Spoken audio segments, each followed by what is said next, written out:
Olá a todos! Você já parou para pensar que a obesidade, essa condição que afeta milhões de pessoas ao redor do mundo, ela é muito mais do que apenas uma questão de peso? É uma doença crônica complexa e que impacta profundamente a saúde pública, a economia e a vida de todos nós. E, infelizmente, os seus números não param de crescer. Hoje, no quadro De Olho na Ciência do Estilo de Vida, nós vamos analisar o artigo Obesidade no Brasil em 2035. Você sabe, eu sou Guilherme Sens, médico e terapeuta natural, e este é o Restaura Integral. No artigo Obesidade no Horizonte 2035, nós vamos avaliar aí alguns desvios, alguns desenhos e perspectivas para o Brasil daqui a 10 anos em relação à obesidade. Para entender a dimensão desse desafio aqui no Brasil, nós vamos mergulhar em um estudo fundamental. A obesidade no horizonte 2035, desafios sistêmicos e perspectivas para o Brasil. Foi um estudo elaborado pelo Instituto de Estudos de Saúde Suplementar, o IESS, e lançado agora, recente, em julho de 2025. Esse documento faz parte da série Caminhos da Saúde Suplementar, Perspectivas 2035, e é um verdadeiro raio-x sobre o que pode se esperar e, mais importante, o que precisamos fazer para mudar o cenário da obesidade no nosso país na próxima década. Nesse vídeo nós vamos desbravar os insights mais extraordinários desse artigo. Vamos entender por que a obesidade é considerada uma pandemia silenciosa, quais são as suas verdadeiras causas e o que os especialistas propõem para enfrentá-la e fazer isso de uma forma estratégica e eficaz até 2035. O nosso objetivo é fornecer uma orientação clara e concisa a respeito dos pontos chaves e também das contribuições desse estudo para um debate tão vital na saúde do nosso país. Então prepare-se para mudar a forma com que você vê a obesidade. A obesidade, ela é alarmante em nosso país. Ela tem gerado muitas pessoas com vários problemas crônicos de saúde. Doenças cardiovasculares, câncer, doença bronco-pulmonar obstrutiva crônica, pedras na vesícula, osteoartrose, demência, diabetes, pressão alta, infarto, derrames, esteatose hepática e muitas outras doenças. O IESS não hesita em classificar a obesidade como uma pandemia global. E o número que eles apresentam no Brasil é, no mínimo, alarmante. Nós já estamos com mais de 57% da população acima do peso. O estudo aponta a prevalência de obesidade na população brasileira passou de 12,5% em 2006 para mais de 22,5% em 2020. Mas o mais preocupante é a projeção para 2035. Alguns estudos apontam uma estimativa de mais de 30% da população brasileira em obesidade na próxima década. Isso é quase 1/3 da população brasileira. E o custo dessa realidade é muito pesado. E não apenas em termos de saúde, em termos econômicos também.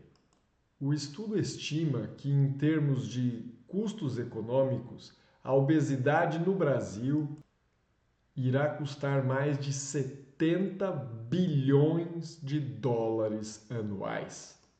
Opa, mais de 70 bilhões de reais, somando os gastos diretos com saúde com os indiretos, devido à redução da produtividade. E se nada mudar, a projeção desses gastos para 2035 pode gerar um aumento de mais de 60% dos gastos. É simplesmente um fardo econômico insustentável. Agora, um ponto crucial que o estudo destaca: a obesidade transcende a visão simplista de escolha individual ou falta de força de vontade. Ela é uma doença crônica e de uma etiologia multifatorial, de questões genéticas, comportamentais, envolvendo as escolhas, sociais, metabólicas, culturais, que todas combinadas têm gerado muito sofrimento. Isso significa que diversos fatores interagem e contribuem para o seu desenvolvimento, desde aspectos genéticos e metabólicos, passando por determinantes ambientais, socioeconômicos, culturais e, claro, também as escolhas e os comportamentos dos indivíduos. Um conceito de um ambiente obesogênico, ou seja, gerador de ansiedade, é crucial aqui, pois muitas coisas à volta estimulam o indivíduo a ter um comportamento obeso e, por isso, gera obesidade. Vivemos em um mundo onde somos constantemente expostos a alimentos de alta densidade energética, especialmente industrializados, e que são inclusive estimuladores do paladar, justamente para gerar dependência do indivíduo a esse alimento e, consequentemente, fazê-lo querer comer mais e mais, consumindo, aumentando o faturamento, mas infelizmente gerando muita doença, especialmente os muitos alimentos embalados e ultraprocessados que nós temos acesso hoje em dia. Alimentos de alta densidade calórica, em porções cada vez maiores e com um marketing alimentar muito agressivo. Ao mesmo tempo, há uma redução nas oportunidades de atividade física, um ambiente que também gera muita ansiedade, estresse, depressão e literalmente predispõe a muitos a ganhar peso. O panorama epidemiológico brasileiro é um reflexo claro disso. A Pesquisa Nacional de Saúde de 2019 e o relatório Vigitel de 2021 demonstram muito claramente essas coisas. Elas revelam, por exemplo, um quadro muito preocupante, um aumento do sobrepeso de 57,2% e da obesidade em 22,4%. Em paralelo, com 18,2% das pessoas tendo consumido 5 ou mais ultraprocessados no dia anterior do inquérito, 14% consumindo refrigerantes e sucos artificiais 5 ou mais vezes por semana, 1 em cada 6 adultos não fazendo nenhuma atividade física e 60% da população com mais de 3 horas diárias em frente a telas. Alguns dados chegam a mostrar que 26,8% da população adulta já convive com a obesidade, com uma prevalência ainda maior entre as mulheres, chegando a 30,2%. E o futuro parece ainda mais desafiador, com um alarmante aumento da obesidade infantil, atingindo 16,3% das crianças entre 6 e 10 anos de idade. O estudo também nota uma interessante inversão do padrão socioeconômico, onde a obesidade, que antigamente predominava nas classes mais altas, agora é mais prevalente entre mulheres de menor escolaridade e de menor renda. Mas nem tudo são notícias desanimadoras. O arsenal terapêutico para enfrentamento da obesidade se expandiu significativamente nos últimos anos. Hoje nós temos desde intervenções comportamentais bem estruturadas, inclusive aqui no Restaura, como uma reeducação alimentar e do estilo de vida e de pensar, suporte psicológico, a influência para casos selecionados ligados à questão também medicamentosa, como os agonistas do GLP-1, que tem trazido alguma mudança no padrão do resultado contra a obesidade. Embora muitas vezes, se não houver a mudança comportamental, não houver a mudança do estilo de vida, muitos voltam a ganhar peso. A cirurgia bariátrica segue como uma opção, mas deve ser usada em casos extremos e os mais graves. Havendo ainda estruturas mais modernas, como o uso de inteligência artificial, plataformas digitais, plataformas de telesaúde e tantas outras que parecem promissoras, tanto para intervenções personalizadas, como também um acompanhamento eficaz. O estudo do IESS é, sem dúvida, uma contribuição valiosa para o debate sobre obesidade no Brasil. Em seus pontos fortes, eu destaco a sua abrangência, ele não se limita a um único aspecto, mas cobre dimensões epidemiológicas, econômicas, sociais e terapêuticas. A visão de futuro é notável, envolvendo até uns cenários de mais de 10 anos futuros, que nos forçam a pensar em soluções a longo prazo e não apenas em medidas paliativas. O embasamento científico é robusto, com inúmeras referências a estudos nacionais e internacionais e várias referências científicas, o que confere grande credibilidade. As recomendações estratégicas são diretas, concretas e até incluem cronogramas e também atores responsáveis, o que facilita a implementação.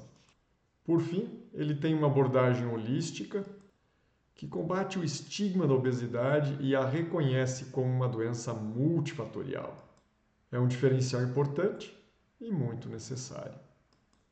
Contudo, mesmo com a sua excelência, podemos apontar alguns pontos a serem corrigidos e trabalhados. Um deles é o desafio da implementação. Embora as recomendações sejam claras, o artigo podia detalhar um pouco mais as barreiras práticas que podem surgir no complexo cenário político e social brasileiro.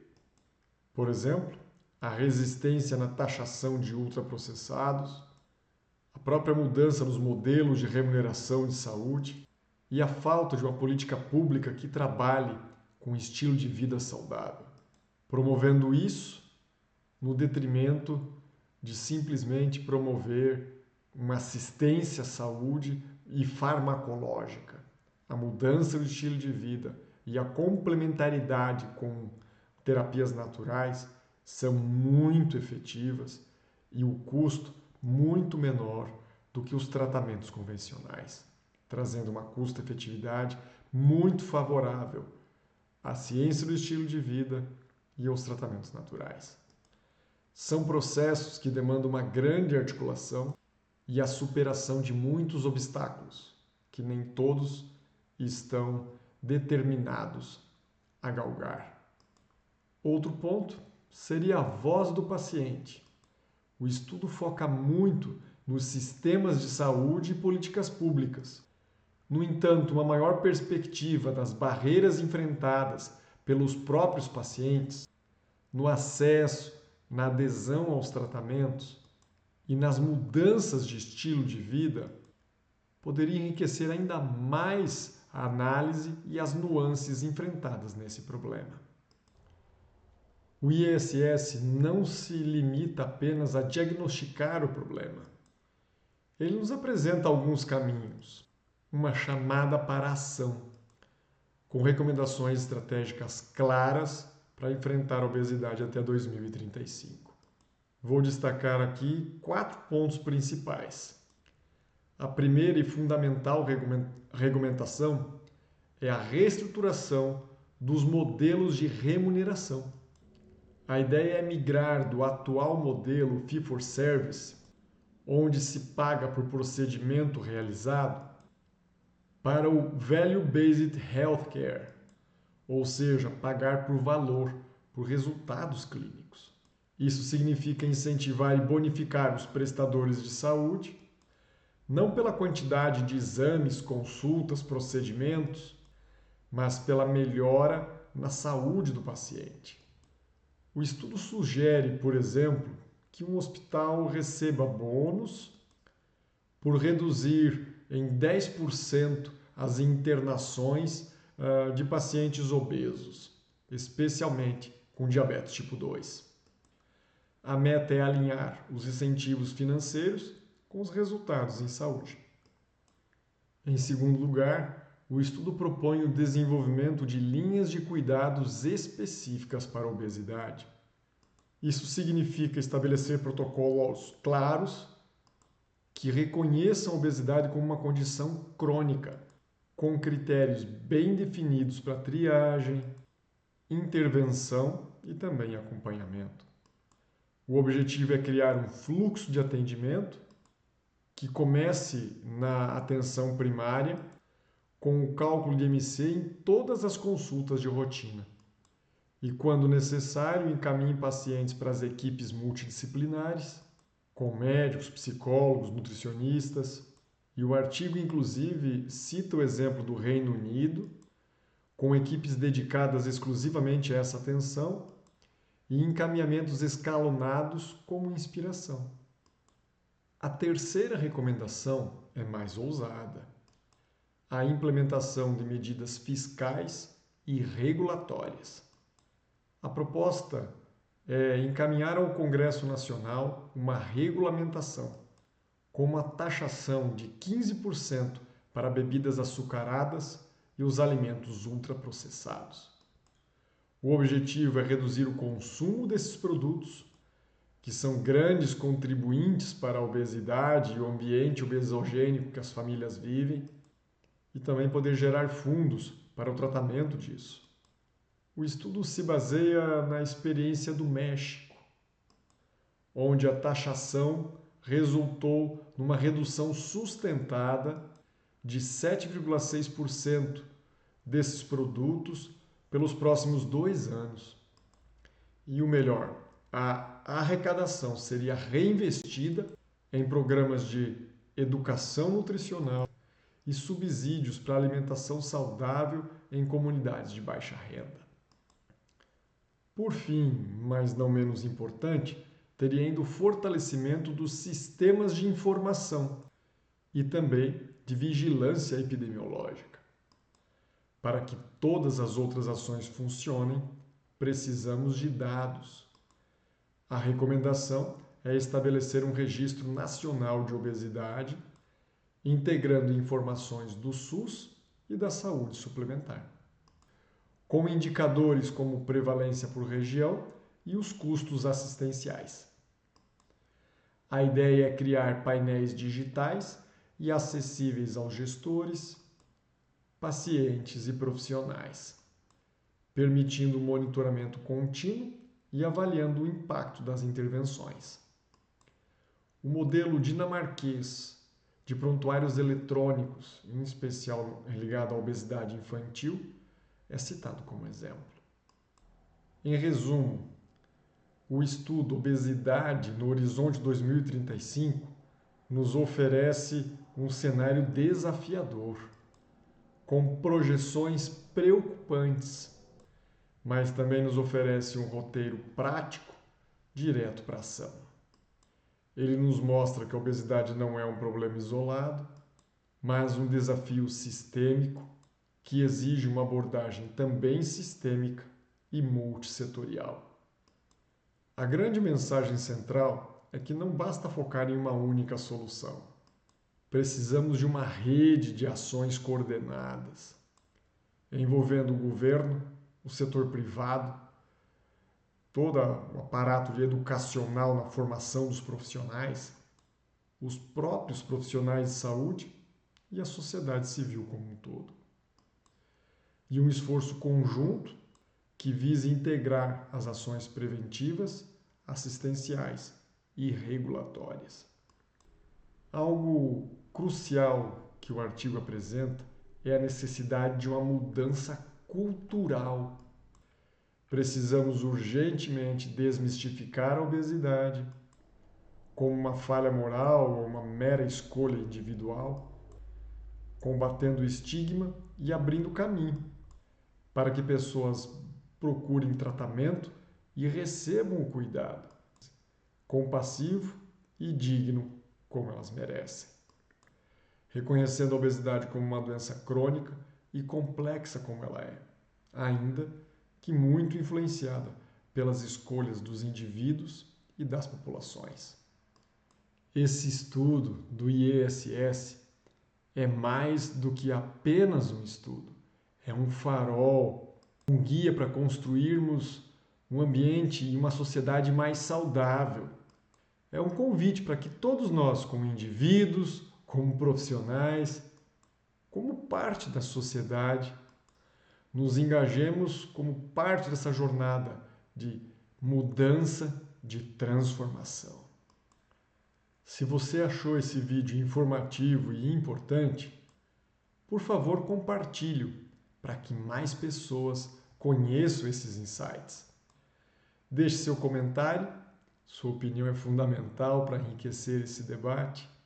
E se ainda não é inscrito, aproveite para se inscrever no nosso canal e acompanhar muitos mais conteúdos como esse. Clique no sininho para receber notificação dos próximos vídeos e deixe o seu gostei ou não gostei. Muito obrigado por assistir e até a próxima. Que Deus os abençoe. É isso e um abraço a vocês. Até o nosso próximo vídeo. Sigam com Deus.